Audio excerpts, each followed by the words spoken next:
Headlines brought to you by Chitale बंधू.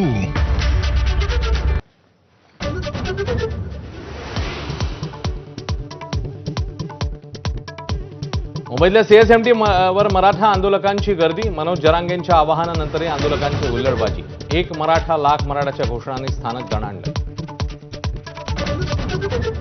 डोक्यावर गुलाल पडल्याशिवाय मुंबई सोडणार नाही. उपोषण सुरू होताच मनोज जरांगेंचा एल्गार. आझाद मैदानावर जनसागर उसळला. सरकारचं शिष्टमंडळ संध्याकाळी मनोज जरांगेंची भेट घेण्याची शक्यता. वाहतूक कोंडी आणि गर्दीच्या पार्श्वभूमीवर लवकर तोडगा काढण्याचा सरकारचा प्रयत्न.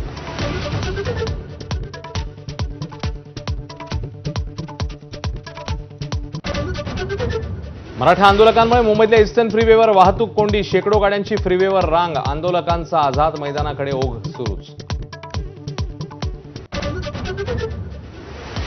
मनोज जरांगेंच्या मागण्यांवर चर्चेतून तोडगा निघेल. मराठा उपसमिती अध्यक्ष राधाकृष्ण विखे पाटलांचं वक्तव्य. मराठा आरक्षणावर काँग्रेस नेत्यांनी भूमिका स्पष्ट करण्याचंही आव्हान.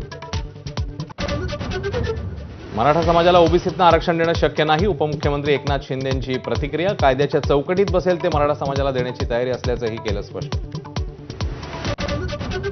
मराठा समाजाला आरक्षण देण्याची जबाबदारी सरकारची. थेट जरांगेंशी चर्चा करावी. उद्धव ठाकरेंकडून भूमिका स्पष्ट.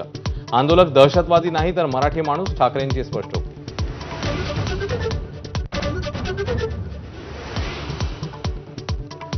जरांगेंचं आंदोलन फडणवीस सरकार उलथवण्याचा प्रयत्न.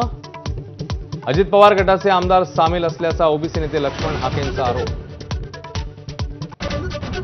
अहिल्यानगरच्या श्रीगोंद्यामध्ये अजित पवारांवर कांद्याची माळ फेकण्याचा प्रयत्न. शेतकरी मेळाव्यादरम्यानची घटना. संभाजी ब्रिगेडचे अरविंद कापसे, नाना शिंदे पोलिसांच्या ताब्यात.